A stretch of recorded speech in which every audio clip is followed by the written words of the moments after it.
Suspense.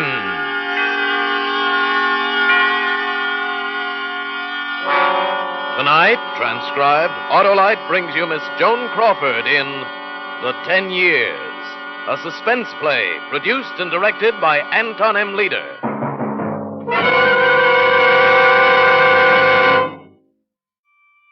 And now, Autolite presents Joan Crawford in a tale well calculated to keep you in suspense.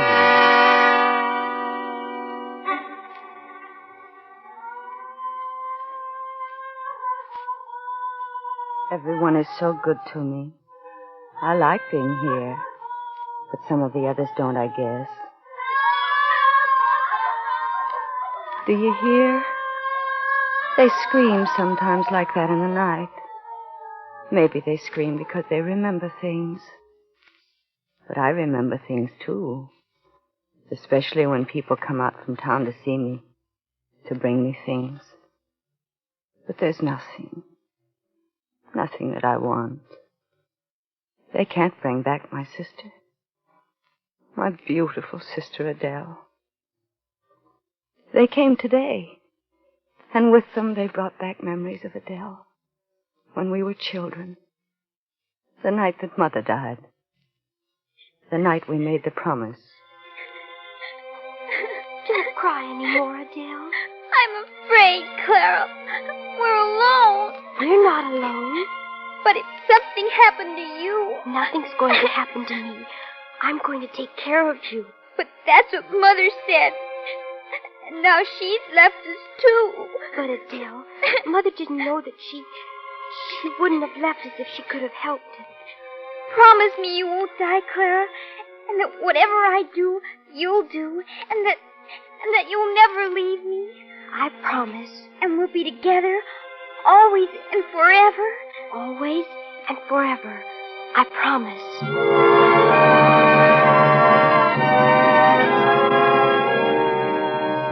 And for years I kept that promise. Adele and I were as close as anyone could be. We had few friends, but I didn't mind as long as she was happy.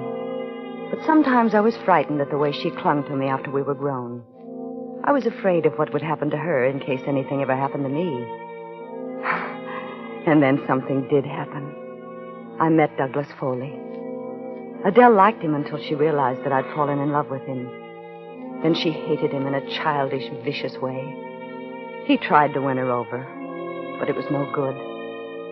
And then he asked me to marry him. And I said yes. That night, after he'd gone, Adele was waiting for me in my room. Adele? Clara! Douglas told me. Adele, you're so white. You're ill. But you promised me. But, Adele, I'm not leaving you. You're going to live with us. No, it won't be the same.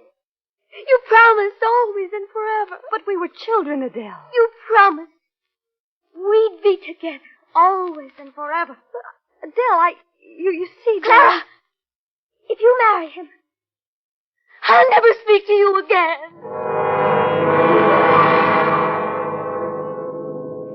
But we were married. And we believed that Adele would forgive us in time. But she didn't. She refused to see us, and letters went unanswered. Then when we learned that my husband's new job was to take us to Europe, our first thought was of Adele. If she would only go with us. But when we drove to her house, she refused even to come to the door, and we were forced to sail without her. My son, Doug, was born in Europe, and I wrote Adele a long letter telling her about him. But the letter was returned unopened. When Doug was just 10, we returned to America. I went directly from the station to Adele's house. She was working in the garden when we drove up. I was shocked at her appearance. Her hair had turned almost white, and there was a strange look about her. I sent Doug to the gate to introduce himself. She looked at him in a puzzled manner. Then she saw us sitting in the car, and she turned and walked into the house. The next thing I remember was that day 1 month after my return home when I was put on trial for murder. For my husband's murder.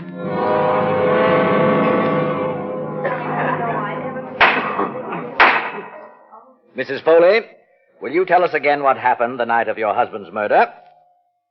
My husband was working in the garden all day. When it began to grow dark, I called him in. But he insisted that he had something to finish. I called him several times after that, and then I became irritated and I gave up. I had my dinner alone and I went up to my bedroom. Then you do admit that you quarreled with him the night of the murder? We didn't quarrel. I was irritated, but I said nothing to my husband. I see. Your husband's death was caused by a deep, narrow wound in the vicinity of the heart. It is the opinion of this court that the instrument used might have been an ice pick. Mrs. Foley, have you any other ideas as to what might have inflicted this wound? No. Had your husband any enemies, Mrs. Foley? No.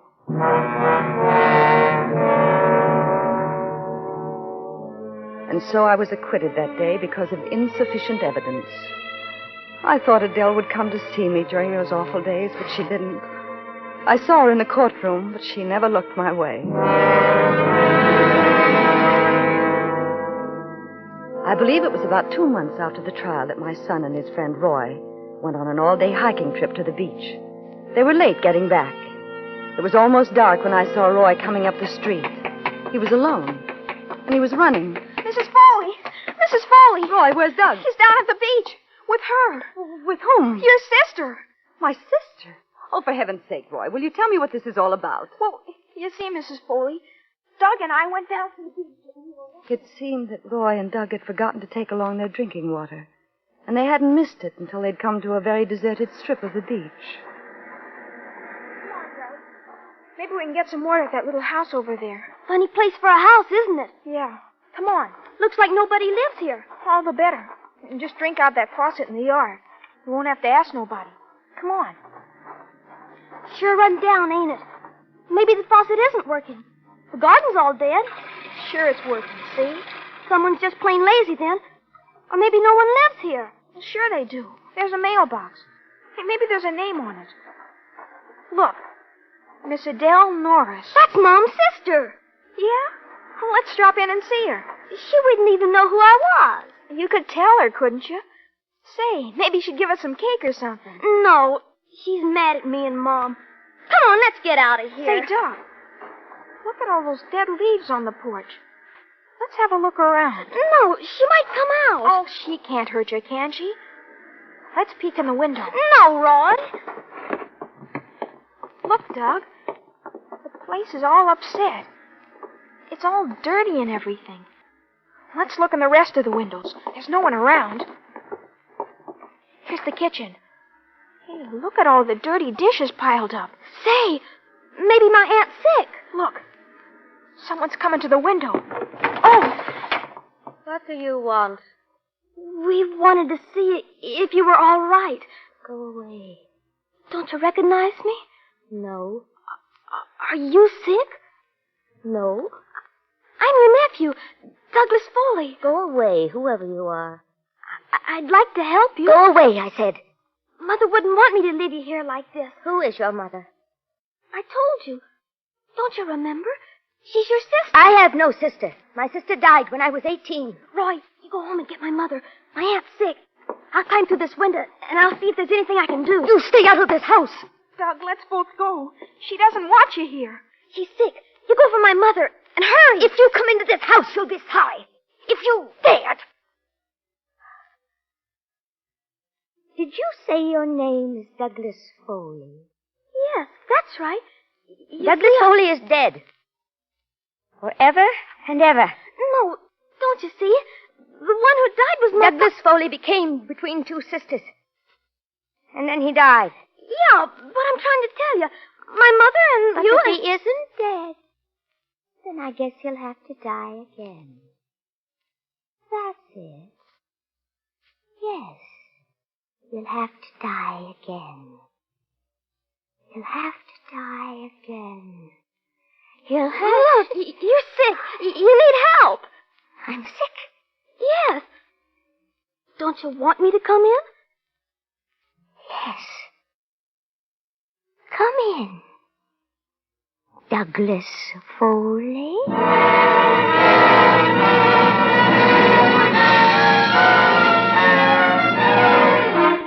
For for Suspense, Autolite is bringing you Joan Crawford in radio's outstanding theater of thrills, Suspense.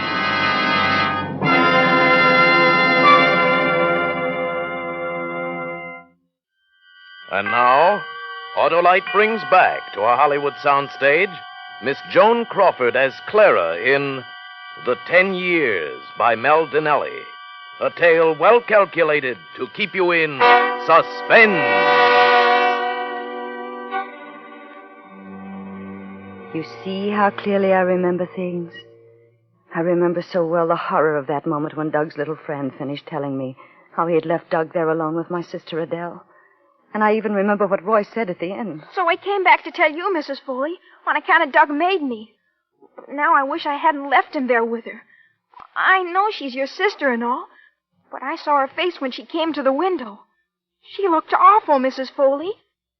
She looked awful crazy.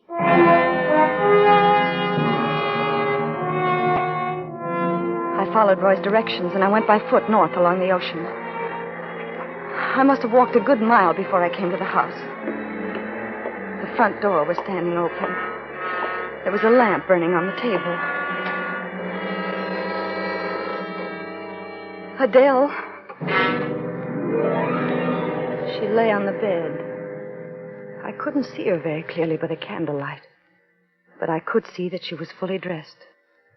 Her hair was undone, and it spilled down over the pillow. For a moment, I thought she was dead.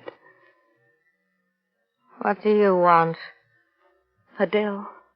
What do you want? It's me, Clara. Where's Douglas? He's dead. Adele! Your husband is dead, I don't mean my husband. I mean my son. Where is he? He was murdered with a long shot. Be still! You don't know what you're saying. Where is my son? I haven't seen him. You have. He was here, I know that. I haven't seen him. Yes, you have. Try and remember. Where is he? I don't know. Yes, you do know. What have you done to him? Was he your son? Yes, Adele. Please. I hated him. I know. Where is he, Adele? He went away. Where? Where did he go? He went to the village for a doctor. Are you telling me the truth? Yes. How long ago did he leave? I don't remember. Will you stop questioning me? Can't you see that I'm sick? I tell you he went for a doctor. Why do you come here, Clara? After 10 years. I've come to help you. I don't need your help. Adele, did Doug really go for the doctor? You think I'm lying? I don't know. But if he isn't back soon, I'm going for the police. The police? Those fat fools.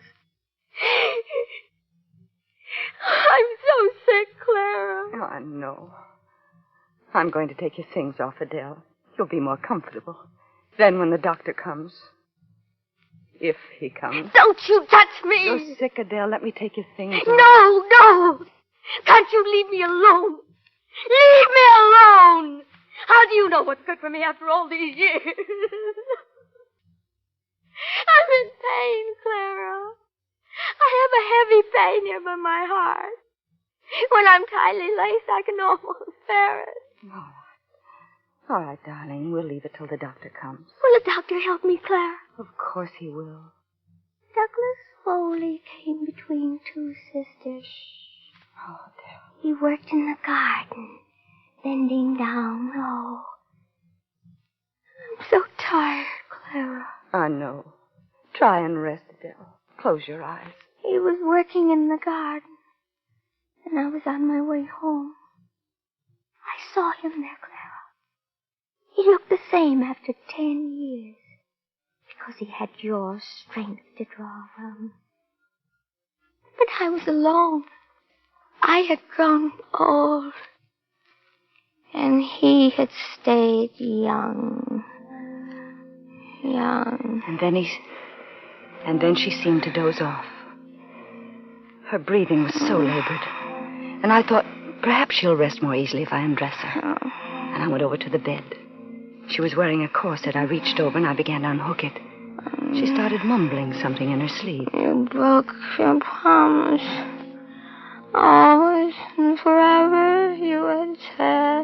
she didn't wake up. Always. And I finally managed to take her corset off. But as I went to place it on a chair, I noticed something sticking out of the material. At first, I thought it was a broken stay, but it was round, and one end was sharp. I looked closer. It was a steel knitting needle. A long steel one. And there was rust on it. Or was that brown stain rust? Adele had concealed a knitting needle, and there was proof of what I guess I'd always known, that Adele had murdered my husband. I dropped the needle to the floor. Then something caught my eye. There was a hand sticking out from beneath the bed. It was white and still. It was a child's hand. I fell to my knees. Oh, Doug! Doug! And just as I reached out for him, I felt a sharp blow on the back of my head. And I fell unconscious.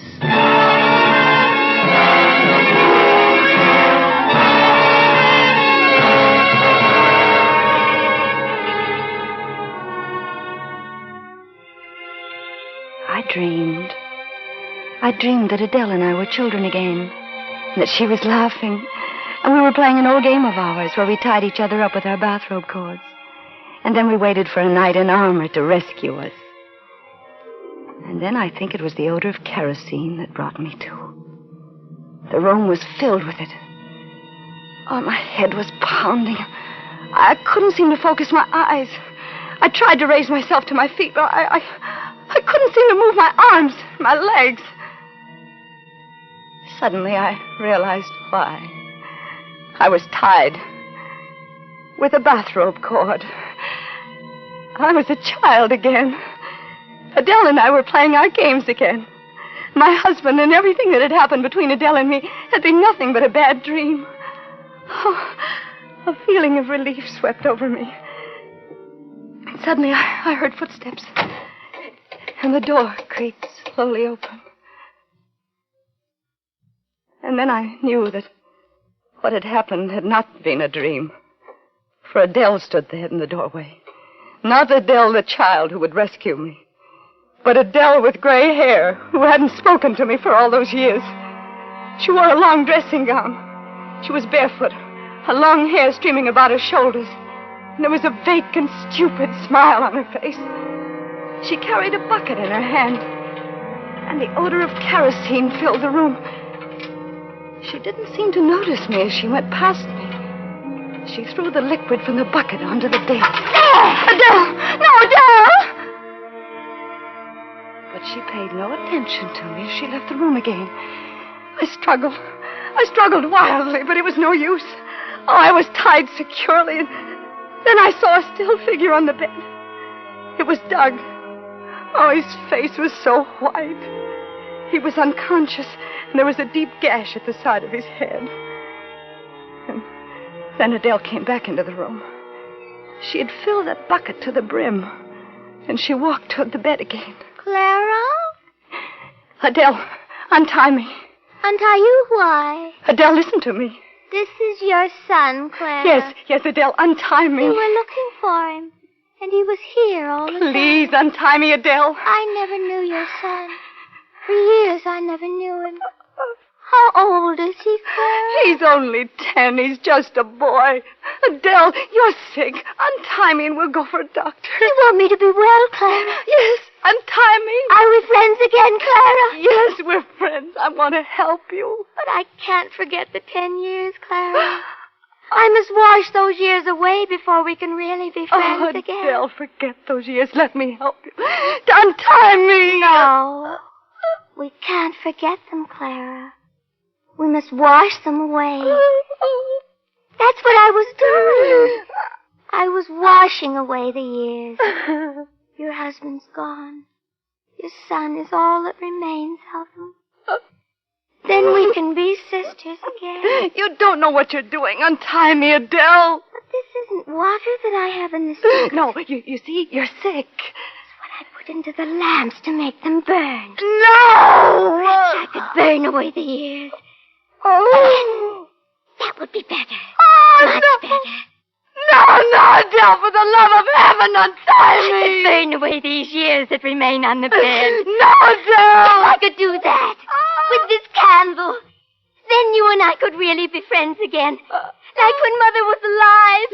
We could be sisters again. Always and forever. We're sisters now, Adele. You're lying. We're not sisters. Adele, listen to me. We're children. And you've tied me with this cord. And now you must untie me. Like you used to do when you left me too long and I cried. You're lying. We're not sisters and we haven't been for years. And now I'm going to punish you for lying. Just as Mother used to punish us when we were children. Then she started walking unsteadily toward me. A lighted candle in one hand, the bucket in the other. The liquid slopping over her dressing gown as she walked. Clara! Do you remember the time Mother washed out my mouth with soap when she caught me in a fib? That's what I'm going to do to you now. Or perhaps it would be better if I burned you. No! Scream, Clara. Awaken your precious son. We mustn't waken him. Adele, untie me. I promise you that I'll take Doug and we'll go away. You'll never have to see us again. No, Clara. And she kept moving toward me, holding the lighted candle close to her breast. You mustn't ever lie to me again, Clara. Adele, you're ill. You don't know what you're doing. Wash away the years. Burn away the years. Oh, suddenly, I saw a tiny flicker of flame on her breast.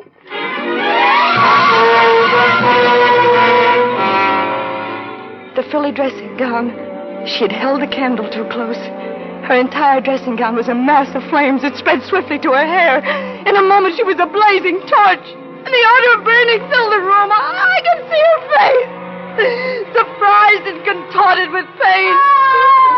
She turned and looked towards the bed a second, the bucket flaming in her hand. But then she went screaming out the door and towards the sea.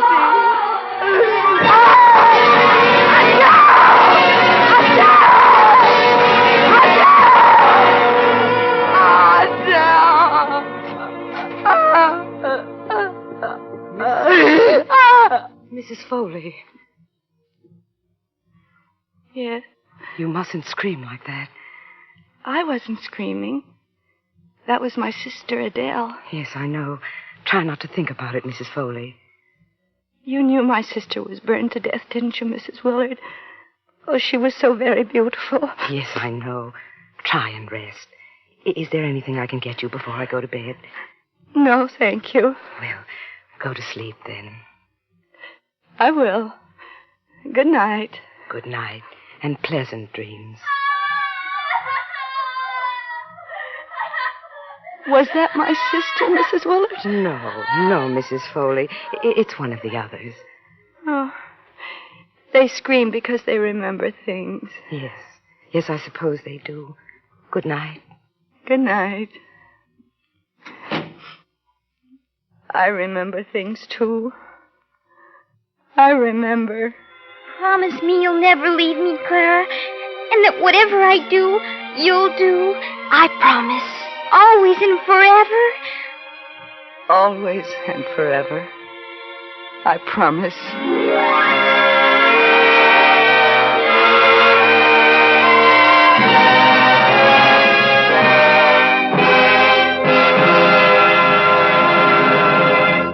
Thank you, Joan Crawford, for a magnificent performance.